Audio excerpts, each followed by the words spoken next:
Hi friends, Paris Olympics 2024లో 117 మందితో వెళ్ళిన మన ఇండియన్ జట్టు 6 పథకాలు సాధించింది. ఇందులో ఒక సిల్వర్, 5 కాంస్యాలు ఉన్నాయి.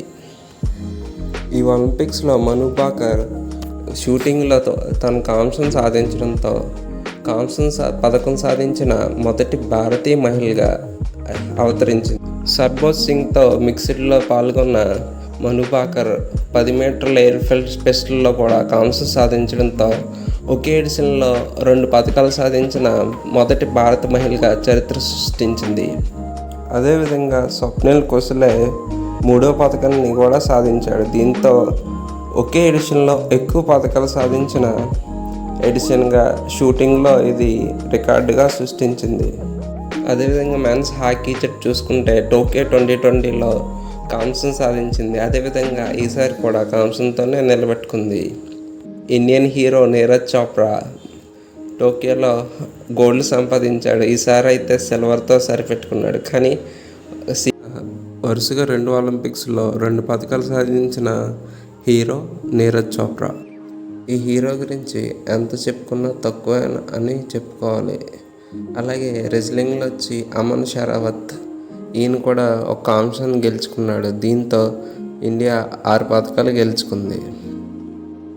గెలిస్తే సిల్వర్ లేకపోతే గోల్డ్ అనుకున్న వినీష్ పోగట్ అయితే కేవలం 100 గ్రాములు ఎక్కువ బరువు ఉండడంతో అనర్హతకు గురైంది. దీంతో ఇంకొక పథకాన్ని ఇండియా మిస్ అయిందని చెప్పుకోవాలి. అలాగే బెస్ట్ పర్ఫార్మెన్స్ ఇచ్చి జస్ట్ 4th ప్లేస్లో ఉన్న క్రీడాకారులు కూడా ఉన్నారు.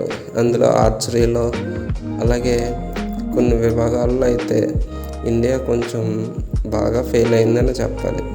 బ్యాడ్మింటన్లో కూడా పివి సింధు కూడా అంతగా రాణించలేకపోయింది. దీంతో కేవలం ఈ సిరీస్లో కేవలం 6 పథకాలతోనే ఇండియా సరిపెట్టుకోవాల్సి వచ్చింది. తీరా ఒలింపిక్స్ ముగిసే సమయానికి కేవలం 1 డజను పథకాలు మాత్రమే గెలిచింది భారత్. అందులో 5 కాంస్యాలు, 1 రజతం ఉంది. దీంతో తృప్తిపడాల్సిందే మరి. కాకపోతే గెలిచిన 2020 టోక్యో ఒలింపిక్స్లో ఇండియా 7 పథకాలు అత్యుత్తమ ప్రదర్శన. కాకపోతే ఈసారి ఒకటి తగ్గింది. అది ఈ ఒలింపిక్స్లో 84 దేశాలు పాల్గొంటే ఇండియా 71వ స్థానంలో నిలిచింది. ఇండియా అందరికంటే అత్యధికంగా 140 కోట్ల జనాభా గల దేశం 71వ ప్లేస్లో నిలిచిందంటే ఇది చాలా నిరాశకు గురిచేసే విషయం. నెక్స్ట్ ఒలింపిక్స్లో ఇండియా మంచిపోయి ఇంకా ఎక్కువ పథకాలు గెలవాలని మనం అందరం కోరుకుందాం.